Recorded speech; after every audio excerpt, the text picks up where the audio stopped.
Hello guys, good afternoon. Kamusta ba ang tanan? How is everybody doing? And I'm hoping that everybody here are doing fine. And salamat sa Ginoo nga we're okay, tanan okay ta.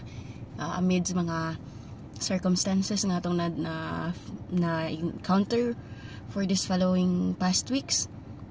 Some of us na trauma na, and some of us are still carrying the fears ng belts sa heart. And that's okay, that's part of life, mong God. Pero everything comes unexpected, but sa ato alang yun, the most important is we thought ourselves to be resilient, bisan pagdaghan pang unos or daghan pang linog.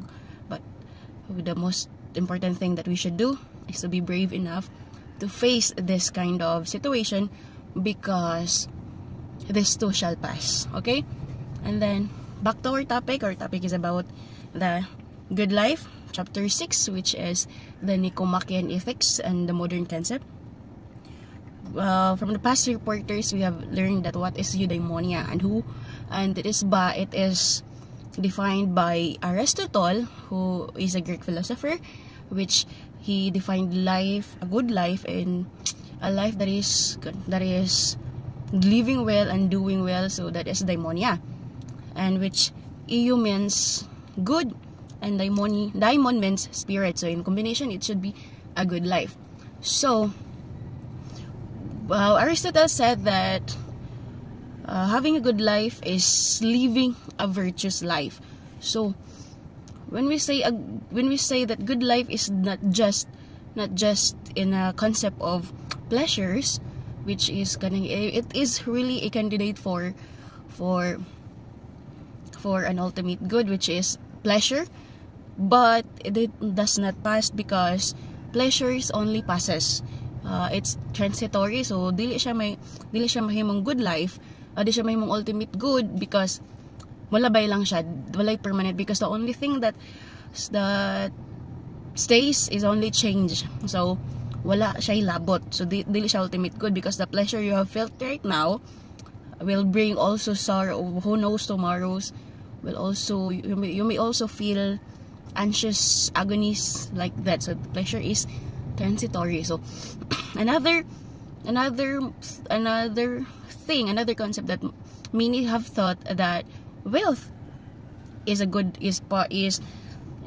something what makes a good life, but through the meaning of wealth, it contradicts the concept of good life, because wealth is just a intermediate good. May line na siya sa sinugdanan, and not all the time you have kanang the treasure that you have desired, because sometimes money can't buy happiness. And according to Aristotle, happiness is the ultimate end of human life, which is everyone is being pursued because you wanted to have a happiness. Tanan imong gi-pursue because ganan ka nga malipay ka, ganan ka nga ma-fulfill ang imong human nature. Something like gi-pursue nimo imong pagka-teacher because dili lang tungod sa imong profession, because you wanted to fulfill the human nature nga mao ang naa sa imong heart, na you wanted to help somebody to become a someone someday. And then another candidate for ultimate good is fame and honor, but Aristotle said that it is just a subjective view, because fame and honor, a lot of us might have seen that person in the side of being honor bitaw, that is dili siya ingon nga you see that person for who he really is. And fame and honor, the person that possesses fame only live kung unsay nakaayo sa majority sa mga fans or majority sa mga nananaw. So you don't have to live the way you wanted to be, but you have to live according to what the public might wanted to see in you. So that is just a subjective view. So what is Nicomachean Ethics? Nicomachean Ethics is a book written by Aristotle from 350 years BCA, which is it is a philosophical concept or text that enlightens everyone to live a good life. That it has also been the guide for the Western people through centuries nga it shaped their views into virtue, their views into life with the guidance of this text, which is the Nicomachean Ethics. And then Nicomachean Ethics consists of 10 books. So everybody is in pursuit of good life. We do certain things because we want to achieve life which will make us happy and content. So that is really happiness. So we pursue things that we want to achieve because we want to be happy, because we are pursuing happiness, because at the end of the day, when we are be able to have that happiness or to suit that happiness na, then that's could be concluded that you're living a good life. Because when I said earlier that happiness is the ultimate good, and it is the ultimate end of human life, that that fulfills the human nature. So at the end of the day, after you pursue things that you really wanted, just like eskwela kag maayo, for you to be able to graduate and to have a fine job and a stable job, besides sa imong profession, you wanted to help the children to become someone else in the future, so that you find that happiness in what you do, and then happiness will bring you to a conclusion that you are living the good life. And then Aristotle posited 2 kinds of good. Number one is intrinsic good. Number one is instrumental good and intrinsic good. So the differentiate between instrumental good and intrinsic good is instrumental good is something you do something because you want to achieve more. So like nangita ka, you work, you study hard to be able to graduate, and then so on, you will find a job.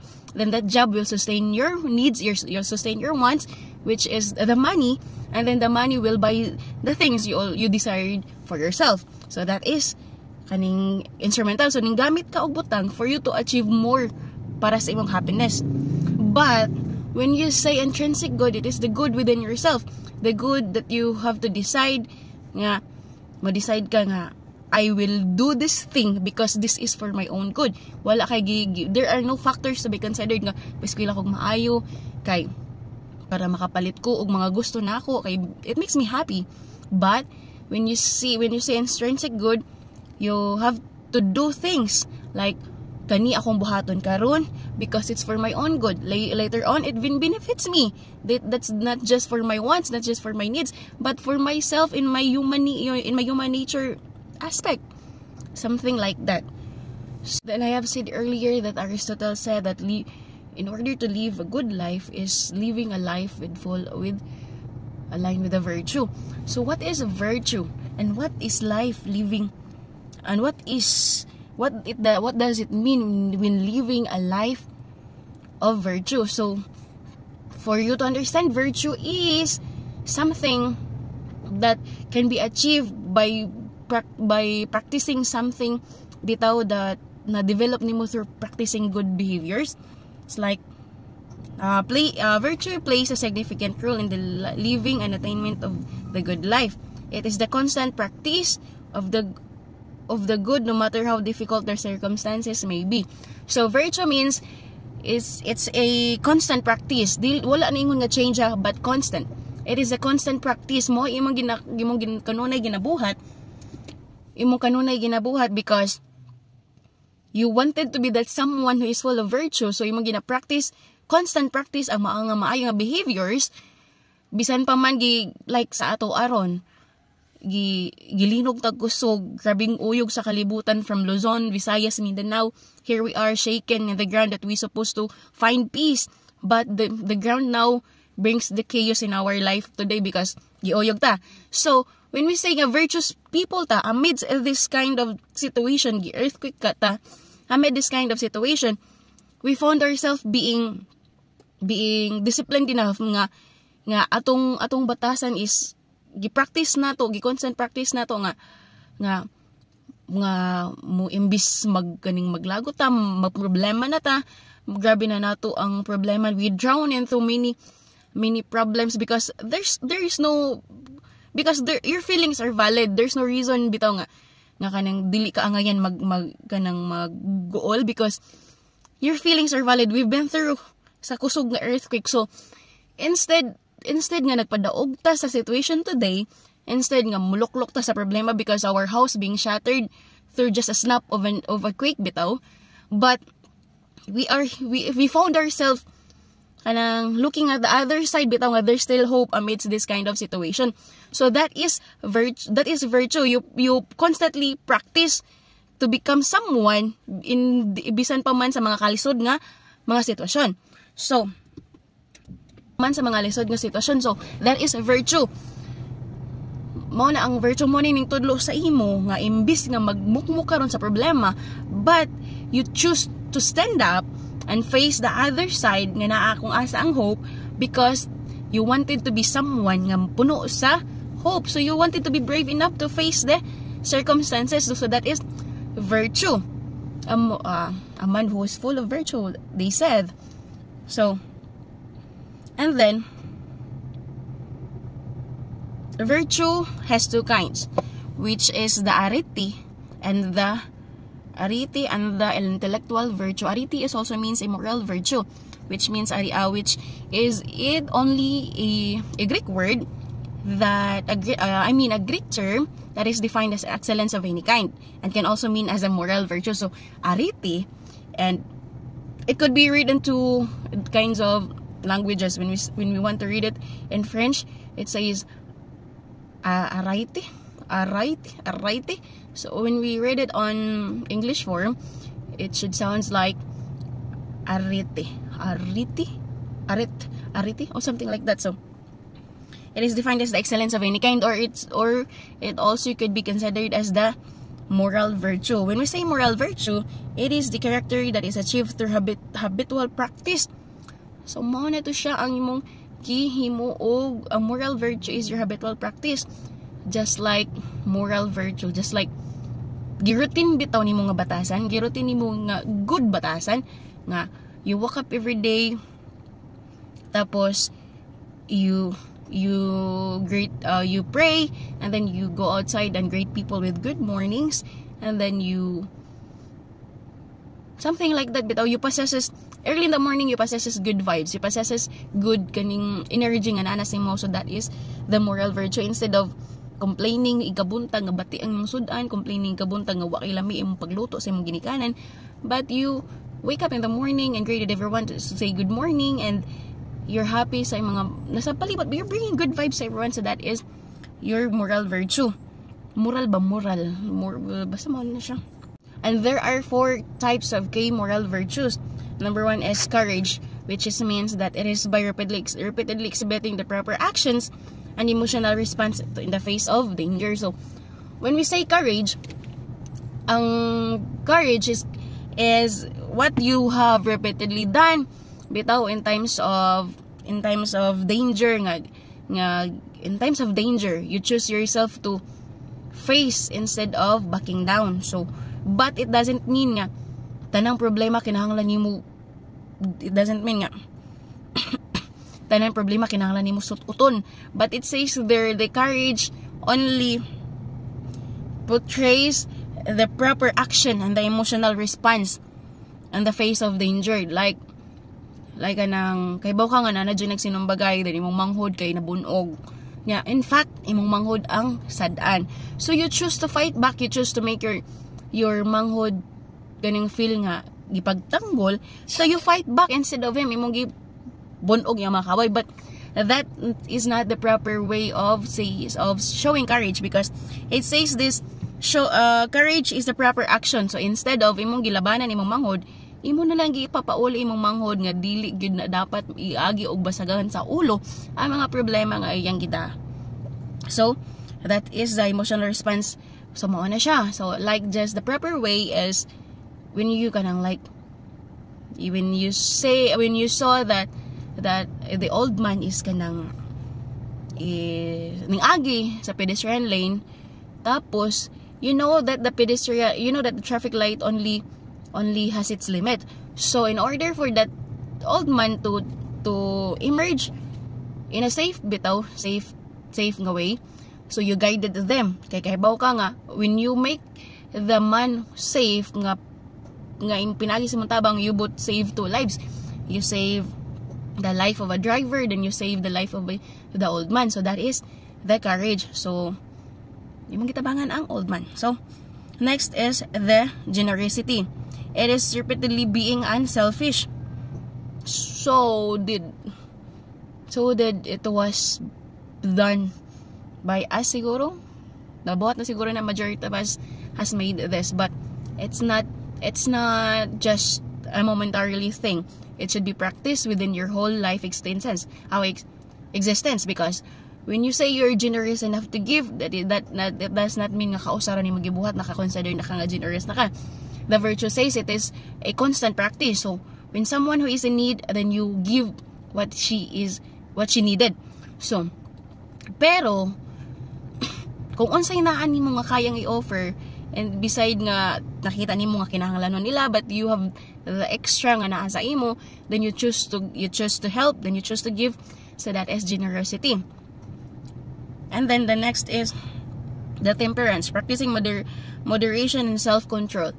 So temperance, I could say that I don't have this kind of temperance, because for me, I saw myself having a full of anger issue, because and I could consider myself nga dili jud ko virtuous nga tao, because I get easily distracted, and because I got distracted, and that makes me anger more to the person who disturbed me, because I'm a strict woman. De joke lang.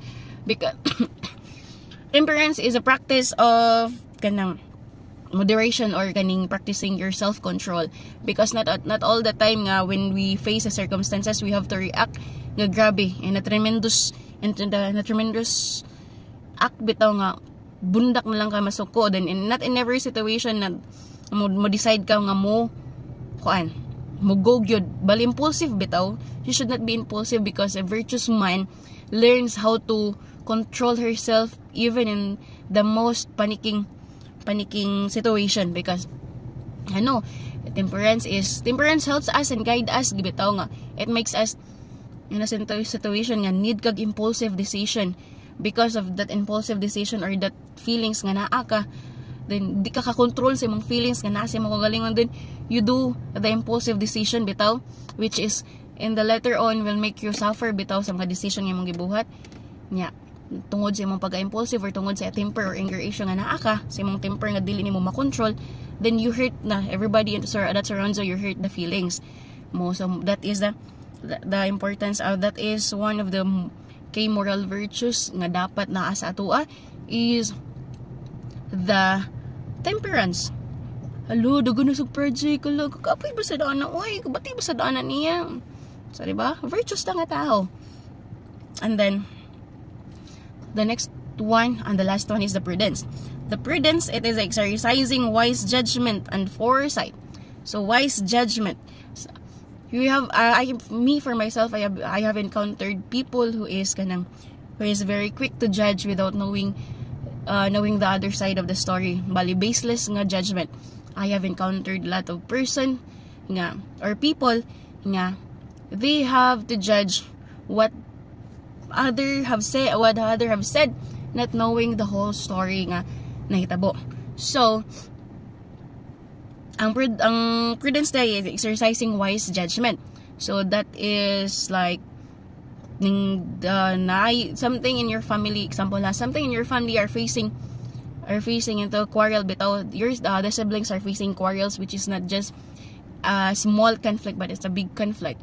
So ibutang ta lang mga butang controversial or something like nag-away sa yuta, and then one of your siblings kay gibaligi ang yuta without your consent, without your so you as a virtuous man who is practicing a prudence, then you have to make your wise decision, pakasadon ang mga naadyoy sala, and then set the heart of and the mind of the people nga inosente. So that is prudence. You are judging fairly and you are making wise decision. Dili kay kung kinsay dool sa luwag, diha pud ang imuhang mga decision nga sila mo'y paboran kay mao sila dool sa luwag.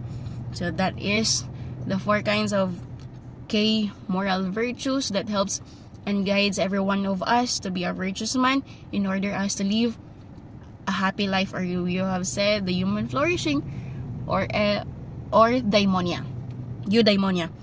So another kinds of virtue is the intellectual virtue. So katupag una is moral. It's about your behavior. It's about how you take good care of your emotions and your actions.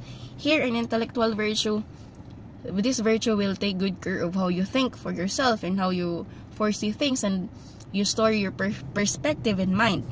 So number 1 here is the wisdom. So when we say intellectual virtue, it is a virtue of thought that is achieved through education, time, and experience. So time and experience. When you say intellectual virtue, it is what you have gained through going to school and through your experiences in life. It is the virtue that teaches you in your whole existence how life have been through and how you have learned from that circumstances, from your life situation or your experiences.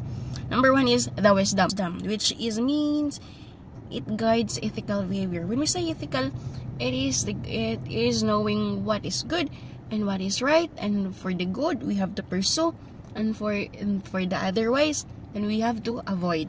So we say that wisdom is kind of intellectual virtue, which is everyone is gained through experiences and life situations. So how does wisdom guide us in our ethical behavior? So it says so wisdom will help us and guide us into our ethical behaviors, because what we have known and what we have learned in our life experiences could have been the good experiences that teaches us what to pursue and what to pursue and what to avoid. So it helps us to decide that is good outcomes for ourselves and others. So mao ni ang wisdom. Tungod the wisdom that you have, you could consider someone's also feelings nga mao ni mong bahaton, because and this is what we should do and this is what we should pursue. Okay, this is also benefits for ourselves, and not just for ourselves but for everybody. And then in short, wisdom guides human behavior by helping people act thoughtfully, responsibly, and compassionately, leading to a life of balance, virtue, and fulfillment. So next is then understanding. Understanding means it is which is gained from scientific endeavors and contemplation. So understanding is mao ni ang atong mga, just like the situation we have in our schools nga what we have gained through the lessons, what we have gained from the discussions, it serves as our understanding. So this is and this understanding could also help us how to navigate life with accordance of the understandings that we have learned from the school. Because there are a lot of aspects and factors in our surroundings that to be considered na dapat likayan o dapat atong buhaton, kay not all that surrounds us possesses the good instinct, and not all that surrounds us possesses the instinct and perspectives we have stored in our mind. So and the things that scientifically we understand, and scientifically in terms that we gained it from scientific and contemplations, understanding serves as our guidance in choosing path and choosing the decisions and choosing the right actions we have to do for the sakes of that surrounds us. So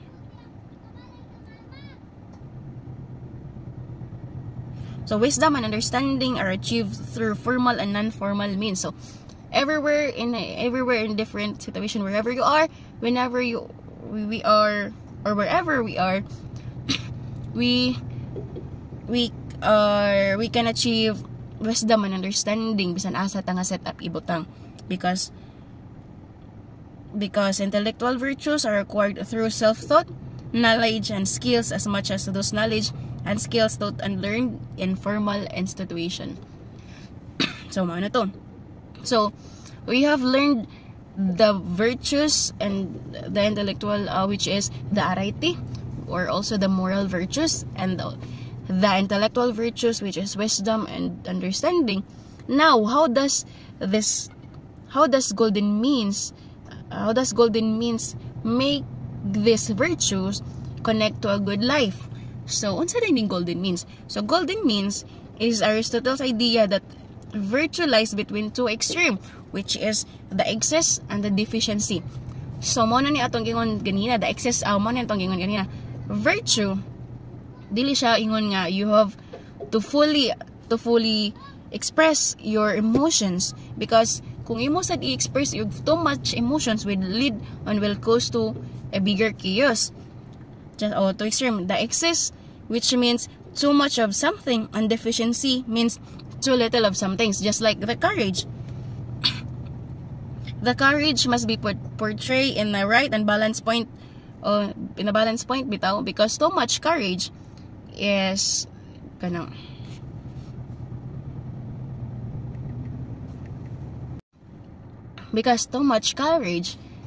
will lead to recklessness. When we say recklessness, is a person has courage without balance or ignoring danger, or act without thinking for the consequences. They might rush into situations that harm themselves or others. So, mo ni mga tao nga mga recklessness ng mga dili bitaw wala bitaw gi-consider nga unsay mga abot nga sa nga consequences. So, too much of courage is recklessness. So, kana pod noon imbis ang imong courage kay maoy mo tabang para mo settle sa mga sa sitwasyon, but because of too much courage nga naa ka, which is it has led to recklessness, imo noon gipadako ang gubot, imong gipadako ang problema. Nga pareto sa akong example nga ni ikaw may ning laban sa imong manghod nga nag-away imong manghod sa gubot nga yang gisugdan, and then dili lang ang imong manghod ang kinabuhi ang na put into danger, but also yourself and your family, because ining salot naman ka. So you made the problem more bigger bitaw instead nga imong effects, then you make it bigger nga maoy nahimong danger sa inyong life, both of your brothers and your family. And then with the golden mean, so balance, no, dapat balance. So ang katong too much of courage leads to recklessness, and then the less of courage also called as the cowardice. So tungod pod nahadlok pod ka basin mo create of bigger nga gubot. So you choose to neglect na lang pod kung unsay dapat buhaton, imong gibahala na lang pod na oy kay kana bali na walang bahala na bitaw ka. So you act coward na mahadlok ka maapil, mahadlok ka madamay. So nahimo na kang coward. So that is not a kind of a virtuous man nga puno pod sa kahadlok. Imbis ningon sila overcome your fear, you must live in courage that fulfills kanang the good intentions nga naa ka. But tungod na hadlok sad kay because you have the least courage nga nasi mo kaugalingon nga talawan kay ka. So instead nga you show courage to solve the problem, tinalawan ka. You've become coward enough to settle things nga pwede man taayuhon sa maayo nga agi. So that is the golden mean. So the golden mean plays in the center, in the balance part of the virtue. So kind of virtue is coward. So you have kung daghan too much of kaning the virtue is the courage. So you must stay in the middle bitaw nga naagid ka sa balance and the proper action and the proper emotion bitaw. So kung naasad ka sa too much of courage, you have the recklessness, and less of courage, you have the cowardice. So dapat naka sa tunga dili ka isog rapod nga way hinungdan, og dili sad ka talawan pod. Dapat naa ka sa tunga nga ni portray sa the good action and the good emotion nga pagawas, because you have the courage within yourself. So that is the golden mean. So from the video here, katong sa video nga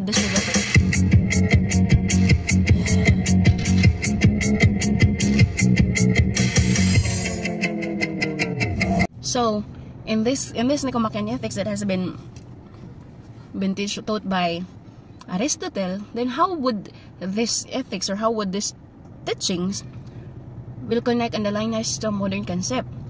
So, mao na to siya. Yeah. After watching the video, which is the sugary film, we tend to understand that we understand that we found 80% of sugar nga kanunay natong ginakaon sa food nga atong kanunay ginakaon. So the video says there na usa ka tawo nga it's been pila ka years nga nibiya siya sa sugar. Pagka right after nga nibiya sa sugar, gi-challenge siya to take sugar 4 cubes na day. Sulod sa 60 days. So 60 days, that is 2 months. And then after niya take iyang nindot nga lawas, ning dako na iyang tiyan, ning burot iyang nang, and then kapoy na siya permi. So sugar brings a temporary comfort for our life bitaw, because the taste nga nihatag nato nihatag og comfort, but this comfort brings false hopes, because kani nga comfort ning hatag nato comfort for just today, but tomorrow grabe day nga ache ang iyang buhaton sa to, because this can cause anxiety, this can cause obesity, this can cause number 1 is diabetic. So we have to apply the things we have learned from the Nicomachean Ethics, which is the virtue. So the fast approach, the fast innovations of technology brings too much kanang default of factories bitaw, ni increase ang progress sa technology karon nga time. So the technology brings too much bitaw nga pwede mo add up sa comfort sa life sa tao, para sad ang idea sa good life sa tao is to increase, and somehow it also portrays the disadvantage kay tungod pod sa mga progress sa technology. It also brings the possible things that makes the human or the good life into distractions. So just like the food nga gi-create karon sa technology, which is the productions of goods nga naipuno sa sugars. Everything that we have still in the market is na ay mga 80% contents of sugar. Mga tamis like soda, soft drinks, like candies nga, which is also made of kanang and made of sweets, and there you everything that has made in sweets and sugars mo'y patok sa masa, mo'y gusto gyud, because sugar brings life, happiness. Ang tamis, lamig gyud ang tamis, sumigason pa man gani. So in this kind of situation, the golden mean that Aristotle have said portrays a big impact. Ay ngano, in the midst of technology that arises, there we find ourselves indulged in too many things and too many innovations that the technology passes. Nalipay ta, grabe na tong kaon, grabe na tong comfort na achieve through technology, but we little did not know nga this comfort will also lead us into things nga atong mahayan pohon, because technology brings too much food contains of sugar. So the golden mean should be put into the context. Kay ngano, too much eat of sugar is bad, but tungod sa technology, we can create things that could be a good substitute for sugar things nga dapat karon, just like stevia is the good substitute of the sugar. Kaya ang stevia is herbal, it came from the plant nga in nature tamis na gid siya. So instead of making foods nga gibuhat sa sugar, puno sa sugar, to make it sweetened, here we have found the stevia to replace the sweet nga pwedeng mo put us into danger. So how we could apply the ethical concept or the Nicomachean Ethics here in the situation in a modern concept. So in a modern concept, ang tao karon tungod sa mga comfort nga napaga nato sa technology, the less of us may found ourselves distracted enough kay, how to put it nga imbis nga the golden mean says too much excess leads to something off, then too much less food leads to something off. Imbis we have found ourselves nga technology is just our tool nga atong gigamit. Imbis nga atong buhaton nga to lang siya something to help us, Pero we found ourselves relied too much on it. Naka-rely na ta too much sa technology. Wala na ta naghuna sa mga consequences nga pwede natong makuha nga too much reliance and technology. Nga imbis mapadali ang atong buhaton tungod sa technology nga naata, mao no ining hatag og distraction nga dili para mahimutang less productive. So, di ba? So ang giingon ni Aristotle, for you to have a good life, para nga mahimot, for us to live in a well and a good well, para natay ka ng ultimate good, you have to live a life that is full of virtue. So asa naman ang virtue nga we found ourselves nakastuck sa cellphone. Imbis ang cellphone is just for a tool nga makatabang nato, but we put our whole attention sa cellphone. We nahurot ang atong time, nahurot ang atong oras tungod sa scrolling up, scrolling down, and then we found ourselves less productive tungod na puno na ta sa cellphone. So where can we find the virtue there? Asa man ang virtue ana nga time? So in too much reliance of technology, do we find ourselves living the good life? Di ba wala? We found ourselves being addicted na noon sa technology. And then tapos here sa mga pagkaon sad, the golden mean says nga too much can lead off, then too much and too less can also lead off. So kung mayngan kag ningkaon ka kay ning tilaw lang ka, but something's off within yourself nga kinahanglan po day ka ana for you to meet the balanced diet sa imong kaugalingon, but nahadlok ka kay basin manambo ka, or you have the anorexia ba na nga mahadlok ka mukaw nagdagan kay tambok na kay sa imong pananaw, then at the end of it nalid nanuon ka sa malnutrition. But tungod pod nga ganahan pod ka mukaon, mura kag way ugma nga mukaon, nga mura kag mukaon ko kay lami, and then it also lead you to obesity. Tambok na gyud ka, nagmahay na gyud noon ka. So in that terms, asa na ang giingon ni Aristotle nga living the good life nga puno ta sa virtue, nga in ourselves nga dili ganita ka disiplina sa atong kaugalingon to what we should do to avoid and what we should do to pursue. Asa naman? So here in our topics, it helps us to reflect nga, do we really live the good life that Aristotle has defined? Wala, because we did not constantly practice the right behavior or the right virtue nga dapat natong i-practice para nato ma-define ang atong good life. Because here in the modern world, we are stuck in a pleasure, the temporary pleasure that the world has offered. The technology, imbes it leads us nga makatabang sa ato ang daily life, but it also give us the major distraction sa ato ang kinabuhi. Kasabot, daghan kaayo nga og i-offer sa technology sa ato nga dapat mahimutang productive, just like the technology nga mga appliances. Tanang gibuhat nato, tanan nga kuan nato, the aircon makes us init ang kalibutan, makes us live in a comfort and conditioned air bitaw. The cell phone helps us to reach people who are in far, family or loved ones nga imo ang nasa palibot nga wala sa imong palibot nga layo and hard to reach out.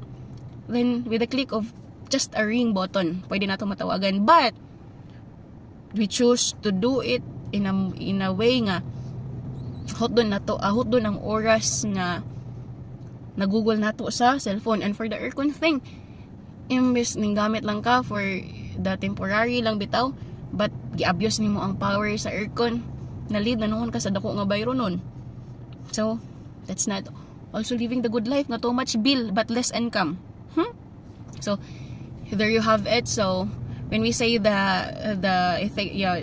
Nicomachean ethics in a modern concept, the Nicomachean ethics will serve as to be the guidance of how we think, how we do, what we do, and what we should act and what we should be doing sa karon nga concept sa kalibutan, because a lot of us we've been drawn into the pleasure nga dili dapat nato gitagaan og time gyud para sa ato.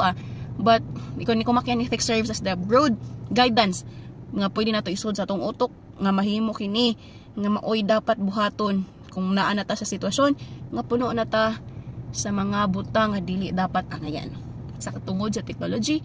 As I've said, technology instead nga makahatag nato og comfortable life and mapadali ang mga buhatonon, but technology destroys our health, destroys our mind, and destroys our daily lives. And I thank you.